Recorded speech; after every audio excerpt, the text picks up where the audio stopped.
Welcome back to season 4 of the podcast. I'm your host, Amanda Blackwood.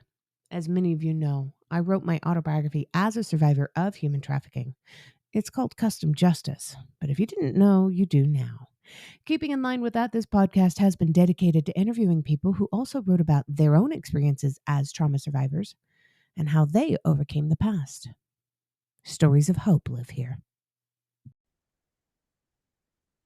So just to recap, last week we had Dana S. Diaz on the show. She's got back with us again today because she didn't get a chance to finish her story, and what a story it is. If you had a chance to listen to it, I'm glad you did, but if you didn't, you're missing out. When we left off, she had just said something about him firing off a gun outside of her bedroom while she was sleeping. So we're going to pick it up there. Dana, that had to be terrifying. Yeah.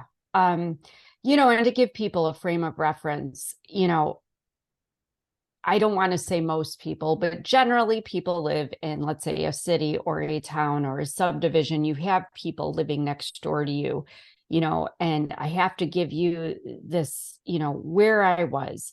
We had a 4-acre property, which is not very large in the scheme of farms. It was a little farm, but in a rural area outside of town. So yes, I had neighbors on either side of me, but everybody had acreage. The neighbor, to the one side had maybe 30 acres. The other neighbor, I think, had like 7. So, this is not like somebody's right next door and somebody's going to call the cops. And even the cops 45 minutes away, because where we lived, we were under county jurisdiction, not a town jurisdiction. So, just to imagine being in that situation, knowing that help is not anywhere near you. I was alone in this house. My son, for the first time since, his dad had moved out and we divorced and all this stuff happened. It was the first time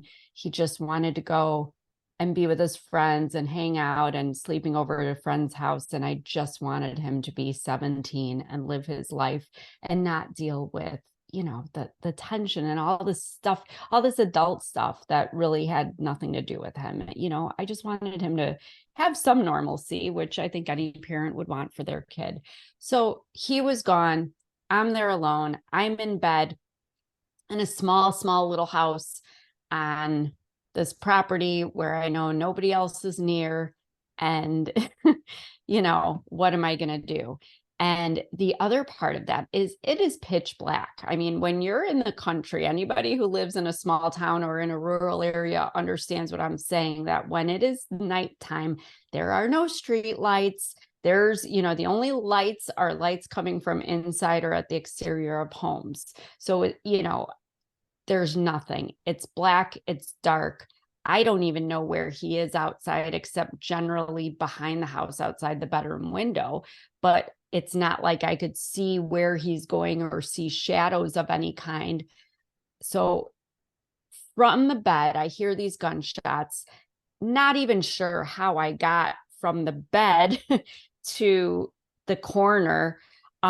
We had windows on 3 sides of this bedroom. And so I was in a corner, kind of in the middle of the one wall. If this makes any sense, it was like a little alcove area because of the layout of the room, but on the wall without windows, because I had had enough thought in as fast as this all happened to make sure I was away from the windows. I'm on the phone with 911 and I mean, just hysterical. Like even hearing myself, it was literally like having an out of body experience because I didn't even sound like myself. So yes, terrifying, absolutely terrifying. And again, knowing that help is 45 minutes away, our house was very small. He could easily get in. The entry door for our house was actually a glass door. So that added a little bit too, because I'm thinking all he has to do is shoot, kick it in, whatever. He's in the house. All he has to do is walk through a very tiny living room, up the stairs, and there's my bedroom where I am. I could have been dead in 2 minutes. And, to backtrack for anyone who did not listen to the first part of this, I he had sent me messages. He was in the, you know, I had him kind of trained because I knew that things were getting really dicey with him more so than normal. I would just blame it on my phone because I didn't have a smartphone until right before then. So I would say, "Oh, the stupid phone, can you just text me or email me? It's just easier," because I wanted to make sure I had everything in writing. So I had leading up to this all kinds of messages that I have printed out because I knew at some point I would need them for some kind of evidence. And there were threats. He would threaten his own life, trying to make me feel guilty and put blame on me. He would threaten, he had said in one that it would be easier if one of us was dead, but the implication and the context was that he wanted me dead, and I knew he did. So yes, I thought I was going to die that night. Fortunately, the 911 person that was on the phone with me, she she wanted to help me, thank God. So she had actually had the foresight as well to contact the two local towns that were much closer. They could get to me within 5 to 10 minutes. So within about 20 minutes, believe it or not, I had 2 squad cars from each of the 2 nearby towns and 2 county cops, 2 cars at my house. It was a scene. And I still would not come out of that bedroom until I knew they had him apprehended, because I was terrified, because again, being pitch black, my house was pitch black dark. Outside it's pitch black. All I could see at this point were the blue and red, flashes along the walls just reflecting off, which eased my anxiety a little bit, but I still had no idea where he was or what he would do. Because let's be real, when somebody is acting that erratically, I don't know, is he going to start shooting at them? Is there going to be a shootout? You don't know. You Right. don't It's like know. cornering a mountain lion. Literally. But fortunately, she stayed on the phone with me, and at the point where she was informed that he had indeed been apprehended, she told me that there were 2 officers waiting at my door, and that she would, and I said, please stay on the phone with, because you have to understand, coming out of my whole life, I just can't trust anybody. Even my biological father's a Chicago cop, and I don't trust anybody. I just don't. Yeah. So she stayed on the phone with me. I went first to the window to look out over where everybody was outside before I went downstairs. And I did see he was out there with his hands over his head, being patted down and everything. So I felt confident. Okay, at least he's, they actually do have him. He can't hurt me. So then I let the cops in. But, the frustrating part about all of it was, this went on. This probably was an hour and a half roughly, that they were there questioning him, questioning me, looking around. But again, in the pitch black dark on 4 acres of property, we had the main house I lived in. There was a little separate in-law house. There was a 3,000 square foot barn. There was the cow barn. There's the chicken coop. There's all these structures. Like, who knows where this gun went? Who knows where the shells are? He obviously had time to get rid of whatever evidence. He was denying it. He actually had the nerve to say that he knew that I had taken a date somewhere recently, and that, it was probably that guy. I probably pissed that guy off enough that he was shooting. And I'm like, give me a break. And then, I said, I actually know for a fact that he was drunk. And they said, what? Because I said, I saw him earlier. It was like at 11 o'clock that morning buying a case of beer. And he starts early on the weekends. So they said, well, we can't, he's obviously blatantly drunk, but we can't arrest him for that. And, here I am on this property that, he's saying one thing, I'm saying another. The property is just in my name. I'm the only one on the title and deed, because in the divorce, he wanted no part of this house. I thought I didn't either, but I wanted to keep it because my son had 1 more year left of high school. I thought for his stability and his sanity, let him be in his childhood home for the rest of, till he graduates and moves on. That was, I think, the right thing to do. So this guy just had no business being there, but they would not remove him. So, um, after everything was said and done, he was not charged. He was not arrested. He was not removed from the property. I said, there's no way in hell I'm staying here alone by myself tonight and you leaving him here. So I will leave. And I packed a bag.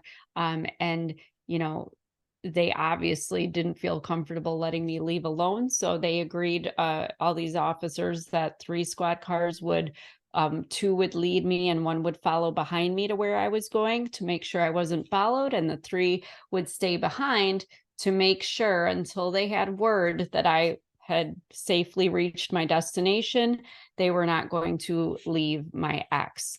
So, they wouldn't do anything, but at least they had, I guess I can be thankful that they at least had the, conscience to make sure that I was safe. But still, that tells me that even they knew that their system and their rules and their policies were not, they were not working for the right person in this situation. And that's what worries me, is that I got out okay. I'm alive, I'm here, I'm safe, but how many people don't get out? How many people have something happened and it's set up to look like a suicide, or they are just, something violent happens in a rage, or it's planned or whatever, or you hear, like, you watch 48 hours and you hear about people hiring hitmen, because let me tell you, this happens at all income levels, all levels of society. It can affect anybody. And I love that the police were willing to take it seriously. I mean, it's terrible that the judge didn't take it seriously and only gave you a 10-foot restraining order. I think that's a joke. But Yes. my husband and I were talking earlier this morning, and the case of domestic violence came up. I was telling him briefly about your story. He wants to listen to the podcast. He's excited about it. Um, but he told me, he says, it's always so frustrating that people aren't able to leave. And it's like, well, Right. there's a lot to it. There are layers to it. And saying Yes. something like, why didn't you just leave, is incredibly damaging to the people that eventually do get out and those that don't. Because what a lot of people don't talk about is that the highest fatality rate in domestic violence situations occurs when someone is trying to leave or has already left. Yes. And I have personally, just since I've released my book and since I've been, doing book signings and podcasts, it is so strange to me how many people have come forward, that the reality is it gets more violent. Even if they have not been violent, it gets violent sometimes after the fact, because all this happened after the divorce, afterward. And it's funny, because I remember when I was in it was 25 years long, but I remember telling people jokingly, even 5 years into our marriage, like, this is like Survivor. Let's see who's going to make it out alive. Like, and I said it jokingly, but I wasn't joking. It was kind of one of my ways of, you know, I use humor a lot to kind of hide things that are going on or to make light of things. But that was like one of my little signals, like, help, help, Yeah. But, not long after the first time I made that joke, I remember I had a friend that we had like this little pact that every single morning I had to email her before 9 a.m. and just to say, I'm alive, I'm good, my son and I are okay. Wow. And the direction is that if you ever didn't hear from me at 9 a.m., call and get a wellness check, because we weren't sure. And the thing that people don't understand is how many accidents do happen. I did not, they make you out to be crazy to other people. So you can't go around telling too many people or anybody what you're really feeling. But I knew long ago, I mean, literally 5 years into the marriage, I knew he wanted me gone. And when I say gone, I mean dead. And It's very hard to share a bed and share a home and try to raise a son and, all these things you're doing, go to school functions and sports events and family gatherings, and this person wants you dead. But think of what that feels like, when he says, oh, our son's, with grandma today, why don't we take the boat out? I'm not going out on a boat with you on the river, just you and me. Because I'm pretty sure I don't know how to swim. I probably shouldn't be telling people that, but it's a shame. I just don't like swimming. I was just sure he was going to throw me overboard. Like, He they probably knew know this you, too. and he probably would have. And it would have been, oh, oops, there was an accident, and he would have just shot that propeller up a little bit too much, shred my body. Like, and that's the thing, is that, like, even my husband, when I used to tell him some things, he'd be like, gosh, you sound like you jump to conclusions. And I'm like, it's not about jumping to conclusions. It does sound like that. It sounds, it does sound a little paranoid. But you have to understand, from the world that I come from, I have been abused for over 4 decades. So to me, I always have to look at people and situations, assess it, figure out every possible scenario, figure out what's the most realistic scenario that's going to take place, and act accordingly.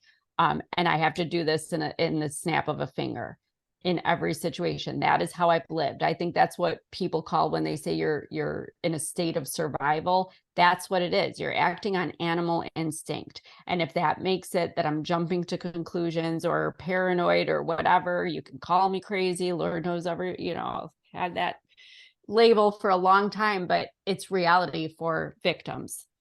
And it's very sad to have to live that way. But when domestic violence comes up, yeah, people are so shocked, and, oh, he was such a nice man and a member of the church, and they have all these things to say, but it's like all this stuff is happening, but the victim is always silenced because they're afraid or they're shamed or whatever reason.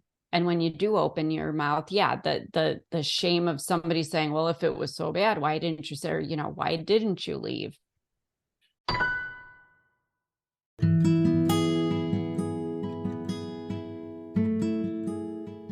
As much as we all hate commercials, they are a necessary evil these days.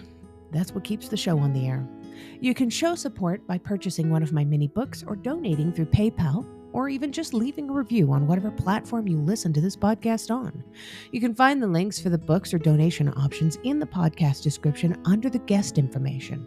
As always, a portion of the proceeds of everything made do go to local organizations that help fight human trafficking. Now back to the guest.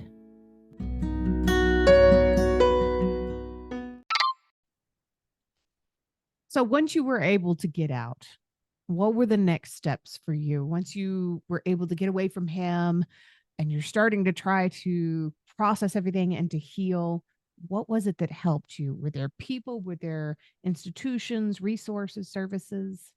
Honestly, once I was, I think being safe is a very critical element for anybody. It's hard to heal when your nervous system and everything in you is still kind of like, the cat with the ears up and the claws out. So yeah, once we were out of that house, because that just the house itself was triggering. So come spring, my son was graduating high school. He and I never did anything without him. We were a team. We always had each other's backs. We agreed we're selling the house. We sell the house. We're out. In the meantime, I had become engaged to who I am now married to, who I'd known for a very long time. And we just decided, why not? We already knew each other. We didn't need to do the get to know each other thing. We didn't need to get to know each other's families. My kid knew who he was, and he was like, oh, okay, cool. Like, it was not a big deal at all. It was almost too easy. So we kind of just skipped over all that other stuff people have to go through, but we were going to be moving in with him. So we're in a safe place. My nervous system's calm, like everything's good. Then that's when I was like, okay, now I can take on this healing stuff, because I think people think, like, you're just going to like go to therapy and one day wake up and this magic wand will, with the little sparkly stars is going to come sprinkling over your head. And you're just magically, like a baptism of sorts, like, oh, it's just all better now. And it's not that way. If it was, please point me in that direction. Oh my gosh. But if that's the way it worked, everybody would be going to therapists. Have the magic. Literally. And I'm going to be 100% honest. And it's just my personal opinion for me. I am not a fan of talk therapy. It just, at that point when I was ready to heal, I thought it was too triggering for me to even think about on Thursday at 2:00, I'm going to this place and this is the subject of, I wasn't there yet. I would have just been sweating bullets and ruminating all night for like 3 days before that. And, plus it costs money. And my issue is that a lot of people, especially coming out of abusive situations, sometimes they're just trying to figure out where to live and how to start over. They don't have insurance maybe, or they don't have insurance that would cover it. So I always look at alternative sources, and being a writer and somebody who appreciates words, I think for me, when I decided to heal, I kind of took it on myself at first, just kind of reconnecting with who I was, because when you come out of an abusive situation, especially with a controlling narcissist, they have been telling you what to say, how to say it, what to wear, how to do, what to like dictating everything. So I just had to literally, it sounds silly, but just starting like with, okay, I really like red nail polish on my nails. Maybe I'm going to paint my nails, right? Yes, it's cute. Sorry. For the people that are listening, I just showed off my red fingernails. Yeah, she has like these gorgeous red nails right now. And it made me excited because that's my favorite color. And I was just talking about that. So, but see, that's the thing, like the little joys. I think you have to reconnect with who you are. I know my ex was very he would tell me what music I couldn't listen to, what to wear, stuff like that. So I was just like, you know what? I like this dress, or I like that shirt, or what, I'm going to wear it. I'm going to wear that lipstick that he told me I looked like a whore in, because I actually think it's cute. It's a little bright, but you know what? Why not try it? I'm going to wear it. Stuff like that. I think you have to just honor yourself for a minute and just remind yourself of who you are, because that little joy that you're going to feel it's kind of going to be there to soothe and console you, if that makes any sense, when you are ready to just plunge into all that darkness that you have to basically confront, look straight in the eye, and deal with when you are healing. So I just kind of took care of myself and indulged my little, reminders of who I was. And then I got into just free writing and notebooks. I would have just these moments where I would just sit down and literally write, no monitoring, no, worrying about if something's right to say or not right to say, or do I really feel it? Just every thought that was coming as fast as I could write, just getting it out there. And out here we have fire pits, so I would just read it over, cry about it, burn it, just release it, And then I started reading more about writing therapy, and I did, connect with, it's the Crappy Childhood Fairy online. She's phenomenal. Actually, she is phenomenal. She is direct. She says stuff you don't want to necessarily hear, but she's dead on. And it kind of, she has a writing therapy that she has people follow. And it was so tremendously helpful for me.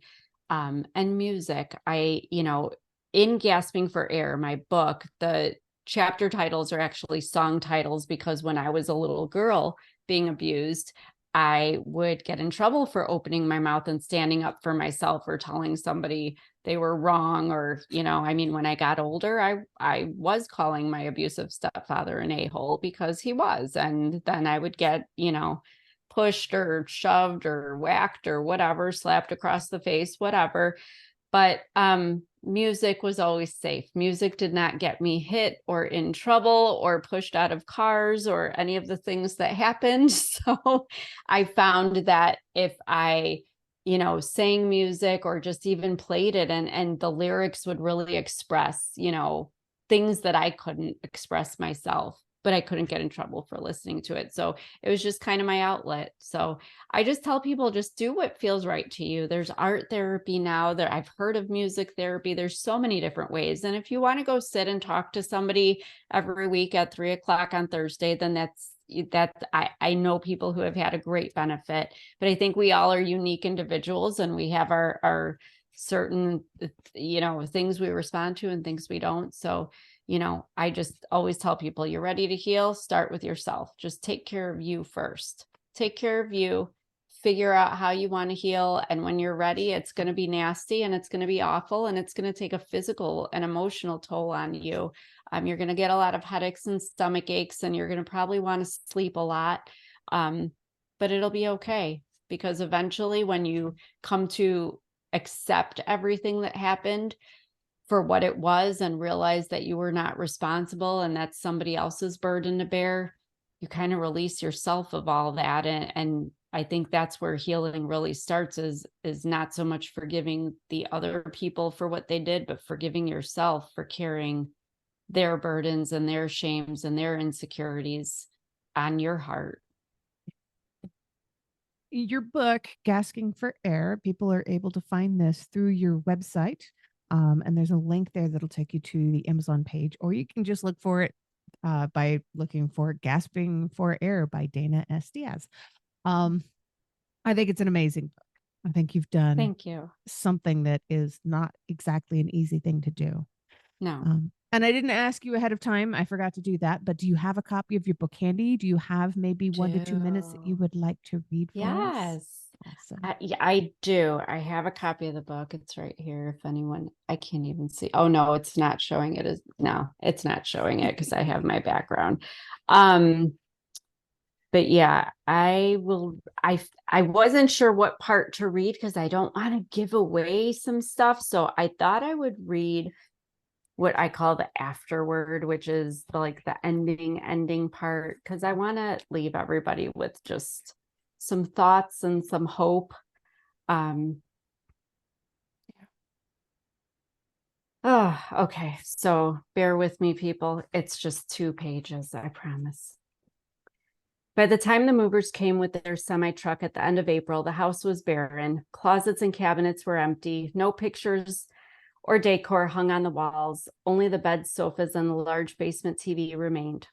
Doug spent the last night at the house with us, and after Ryder left for school, he took the beds apart and assisted the movers. I wasn't used to people doing things for me, so I tried to help. Just have your coffee, sweetheart, Doug insisted. We'll take care of everything else. It won't take us long anyway. I smiled as he caressed my upper arm, knowing he wanted me to take my time saying goodbye to this place.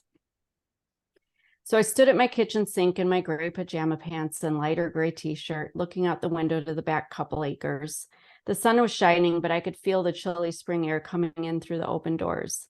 I sipped my hot coffee to warm myself, noting this would be my last morning coffee here. We'd had lots of lasts during the past year. I didn't think they'd make me sad because I'd been so focused on ridding myself of this life, but this life made me who I was. It was Ryder's foundation. We couldn't deny the bad times, but we couldn't forget the memories made here either. After the moving truck pulled away, Doug came to where I stood in the kitchen. He wiped a tear from my cheek, then bent down to look into my eyes. You okay, love? I looked at his smiling face and couldn't help but smile back. He knew what I didn't have to say, and the empathy he communicated showed me love without words. As he straightened back up, I set my empty cup on the counter. I wiped under my eyes with both hands and licked the salty tears from my lips. Then I looked back up at Doug with hopeful eyes and took a deep breath. Whenever you're ready, I'll be in the car, he said. Then he left me to my final goodbye. Leaning back against the kitchen counter, I faced the living room. With everything removed, I barely recognized the place. It was like looking at someone you used to know, but not being able to match the memory of them to the person they are now. How could that be after 17 years? Tears filled my eyes again. I went upstairs to the master bedroom next to make sure we took everything. Some of the worst moments of my life happened here, I thought. Yet I struggled to reconcile how a room that held my deepest, darkest secrets also seemed so detached and foreign to me now. I mean, my son had been stolen from me in this room. Darren had nearly killed me with a forceful punch in the bed that used to occupy the space. Just months earlier, Darren had shot his gun outside these windows. I thought I was going to die in this room that night. Had I numbed myself for so long I couldn't even remember how to feel in this house? Or had life become that turbulent that I was unfazed by the chaos? Either way, I didn't want to take my old life into my new one, and that new one was outside waiting for me. So I shut the bedroom door, walked down the stairs, and solemnly closed the glass entry door. With one last look inside, I left all the broken promises, heartache, mistakes, and regrets with this unrecognizable old friend and pressed the lock button. Then I felt the cat rub herself on the back of my leg.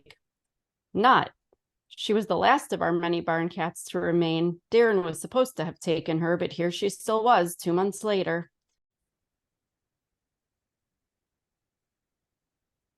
I picked her up and snuggled her close to my face. She rubbed her head along my chin and cheeks eagerly. She'd always been so affectionate. I hated leaving her behind to fend for herself. Hopefully the new owners would love her as much as we did. I climbed into the car with her for a longer goodbye. Doug reached over and pet her on the head. Hi, Nut, he greeted as she purred loudly. You coming with us? My sad eyes popped open excitedly. Can she? Well, we're not going to leave her behind, are we, Nut? He coddled with a baby talk voice. His love of animals made me smile. It was the first quality that had drawn me to him years before. Ready? I closed the Jeep door and clicked my seat belt in the buckle. Freddie, I said, as I gave Nut a deep massage as Doug proceeded down the gravel drive, though I think I needed the soothing more than she did. As I watched the farm fade away in the side mirror, I recalled the hopeful and naive young woman who'd first carried her 9-month-old baby into that house. I'd tried so hard to make a good life for him here. All the parties, bonfires, farm animals, trees, gardens. I just wanted to give Ryder the simplicity, peace, and happiness I never had as a child. A piece of me would always remain here, but that young woman was a distant memory, just like the life that had tried to break me down. But I'd prevailed. I'd learned to decipher friends from enemies and to protect and defend until the bitter end. I wore my battle scars proudly, too, as a reminder of where I'd been and what obstacles I'd had to overcome to get to where I was going.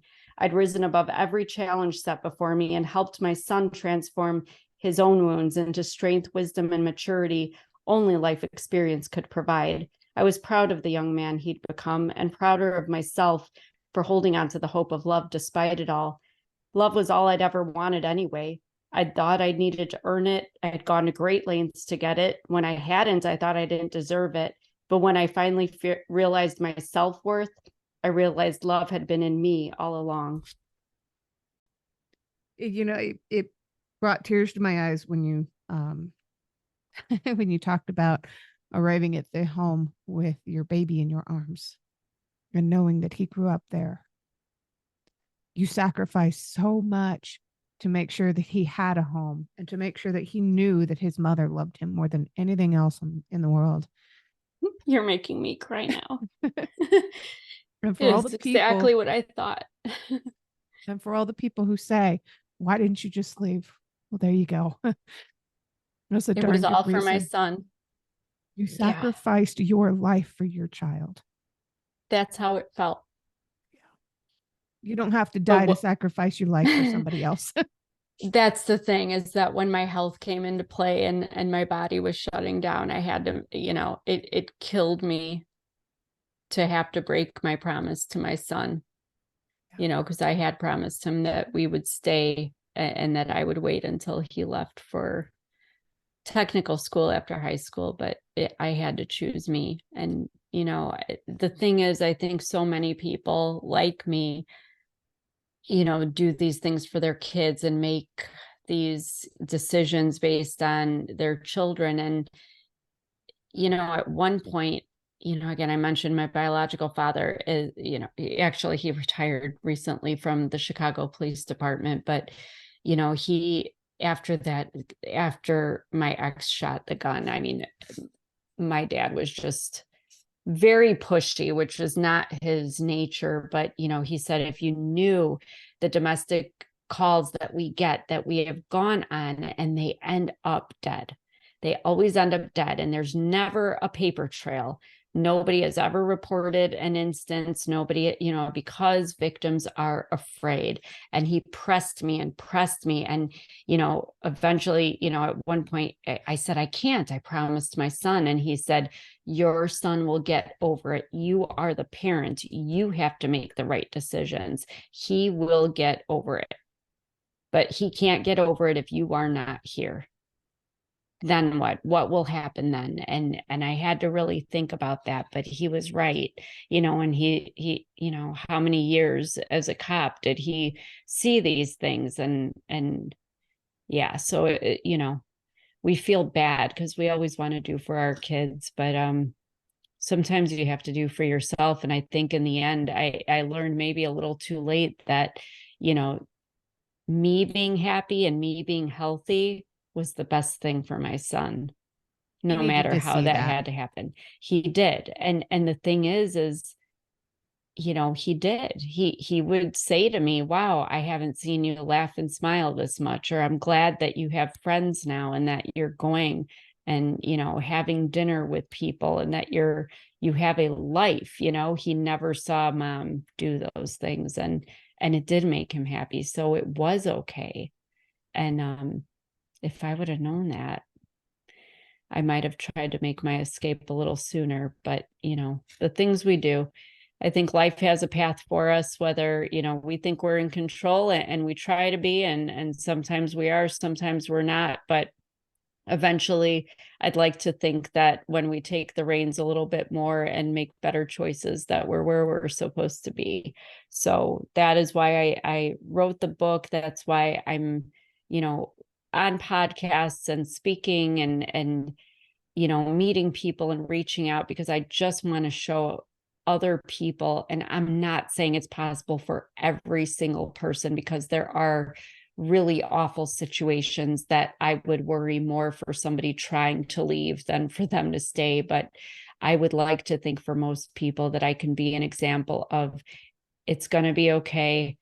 And it's going to be better and better than you imagined.